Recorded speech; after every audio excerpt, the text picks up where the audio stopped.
ముగుస్తుంది. ముఖ్యమంత్రి గారి మాట వినాల్సి ఉంది. ఇంక ఇద్దరే స్పీకర్లు ఉన్నారు, దయచేసి నిశ్శబ్దంగా ఉండండి. గౌరవనీయులు విజనరీ లీడర్, ఒక దూరదృష్టి కలిగినటువంటి నాయకత్వం అలమటించుకున్నటువంటి మన ప్రియతమ ముఖ్యమంత్రి రేవంత్ రెడ్డి గారు, గౌరవనీయులు పెద్దలు ఉత్తమ్ కుమార్ రెడ్డి గారు, గౌరవనీయులు తుమ్మల నాగేశ్వరరావు గారు, సుదర్శన్ రెడ్డి గారు, షబీర్ అలీ గారు, డిసిసి అధ్యక్షుడు నగేష్ రెడ్డి గారు, గౌరవనీయులు మండ వెంకటేశ్వరరావు గారు. ముఖ్యమంత్రి గారు, ఈ జిల్లా చాలా పెద్ద రాజకీయ నాయకత్వం అందించిన జిల్లా. అర్గోల్ రాజారాం మొదలుగోను రామ్ గోపాల్ రెడ్డి గారు, డి శ్రీనివాస్ గారు, సంతోష్ రెడ్డి గారు లాంటి పెద్ద నాయకులు రాష్ట్రానికి సేవలు అందించినటువంటి భాగ్యం కలిగించినటువంటి జిల్లా నిజామాబాద్ జిల్లా.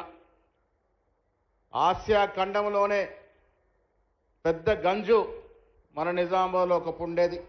వ్యవసాయ ఆధారితంగా ఉన్నటువంటి ఈ జిల్లా నిజాం సాగర్ ఆయకట్టు నీళ్ల వల్ల యావత్ తెలంగాణలో ఒక ధనాగార జిల్లాగా పేరు పొందినటువంటి నిజామాబాద్ జిల్లాకి మీకు కూడా ప్రత్యేకమైన అనుబంధం ఉంది. ఆర్మూరు రైతు దీక్ష మొదలుకొని మీ పాదయాత్రలో ప్రేరేపితున్నటువంటి ప్రజలు ఇక్కడ కాంగ్రెస్ పార్టీకి పట్టం కట్టినారు. ముఖ్యంగా నిజామాబాద్ పట్టణం ముఖ్యమంత్రి గారు తెలుసుకోవాలి, 1931లో ఏర్పడిన మున్సిపాలిటీ ఇది. 95 సంవత్సరాల క్రితం ఏర్పడ్డ మున్సిపాలిటీకి స్మార్ట్ సిటీ రాలే, కానీ 1956లో ఏర్పడ్డ కరీంనగర్కి స్మార్ట్ సిటీ వచ్చిందంటే ఇక్కడ ఉన్నటువంటి పార్లమెంట్ సభ్యుడి యొక్క ఘనత ఏమిటో మనకు అర్థం చేయాల్సిన అవసరం ఉంది. ముఖ్యమంత్రి గారు, బాంబే నాగ్పూర్కి ఎక్కువ కనెక్ట్ ఉన్నటువంటి నిజామాబాద్ జిల్లా ఎయిర్పోర్ట్ అడిగినప్పుడు మీరు దీన్ని 2వ ఫేజ్లో పెడతామని చెప్పినారు. ఇక్కడ ఎయిర్పోర్ట్ అవసరం ఉంది, మనకు ముందు ప్రాంతంలోని ఎయిర్పోర్ట్కి స్థలం కూడా కేటాయించడం జరిగిందనే మాట కూడా ఇస్తున్నాను, మనవి చేస్తా ఉన్నాను.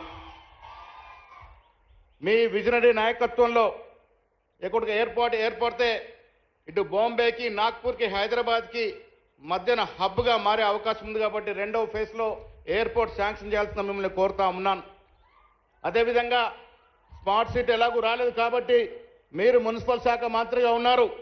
నిజామాబాద్ పట్టణానికి అత్యధిక నిధులు ఇచ్చి నిజామాబాద్ పట్టణం ఒక మేటి పట్టణంగా తీర్చిదిద్దేందుకు దాన్ని దోహదపడాల్సిందిగా మిమ్మల్ని నేను కోరుకుంటా ఉన్నాను. అదేవిధంగా భూపతి రెడ్డి గారు కోరినట్టుగా ఇక్కడ నుంచి నాగ్పూర్ పోవాలంటే వయా డిచ్పేలే పోవాలి. ఇక్కడ ఒక అధునాతనమైనటువంటి బిగ్గెస్ట్ గెస్ట్ హౌస్ డిచ్పేలి ప్రాంతంలో ఇస్తే 3 జిల్లాలకు కనెక్టివిటీ అయ్యేటువంటి ఒక గెస్ట్ హౌస్ ఇక్కడ వస్తుందనే మాట కూడా నేను మీకు మనం చేస్తా ఉన్నాను.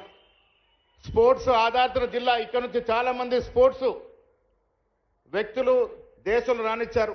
నిఖత్ జరీన్ నుంచి మొదలుకొని చాలామంది స్పోర్ట్స్ మన్స్ ఈ జిల్లా నుంచి వచ్చినారు. కాబట్టి మీకు స్పోర్ట్స్ మీద ప్రత్యేకమైన దృష్టి ఉంది. కాబట్టి ఈ జిల్లాని ఒక స్పోర్ట్స్ హబ్గా మారుస్తే బాగుంటుందనే మాట కూడా మీ దృష్టికి నేను తీసుకొస్తా ఉన్నాను. అదేవిధంగా నిజామాబాద్ ధనాగార జిల్లా, మళ్ళీ ధనాగార జిల్లాగా ఆవిర్భవించేందుకు ఎన్నో అవకాశాలు ఉన్నాయి. వ్యవసాయ మంత్రి గారు ఇక్కడ ఉన్నారు, మీకు ధన్యవాదములు. మేము అడగానే ఇంజనీరింగ్ కళాశాల ఇచ్చారు, 35 ఏళ్ల కోరిక తీర్చినారు. మేము అడగానే ఈ రాష్ట్రంలో 3 వ్యవసాయ కళాశాలలు ఇచ్చి ఒకటి మాకు ఇచ్చినారు.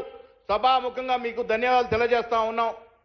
నేను మీ ముందు ముఖస్థితి కాదు, కానీ మీ విజనరీ వల్ల వీళ్ళ హైదరాబాద్లో 4th సిటీ తీసుకొచ్చి అక్కడ గ్లోబల్ సమ్మిట్ నిర్వహించి దాదాపు 5,78,000 కోట్ల నిధులు తీసుకొచ్చినారంటే మీ నాయకత్వానికి ఒక మైలురాయి అనే మాట కూడా సందర్భంగా మనవి చేస్తూ, మీ నాయకత్వంలో తెలంగాణ అగ్రగామిగా అన్ని రంగాలు అభివృద్ధి చెందాలని, మిగతా రాష్ట్రాలు మన వైపు చూసే విధంగా మీ పాలన ఉండాలని నిజామాబాద్ ప్రజానికం కోరుకుంటా ఉంది.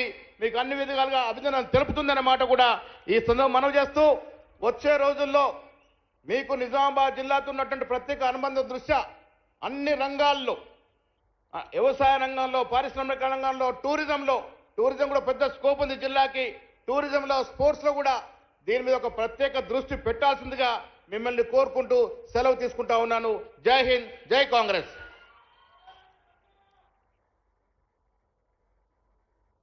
ధన్యవాదాలు పిసిసి అధ్యక్షులు గారు. మరి స్పోర్ట్స్ అంటే గుర్తుకొచ్చింది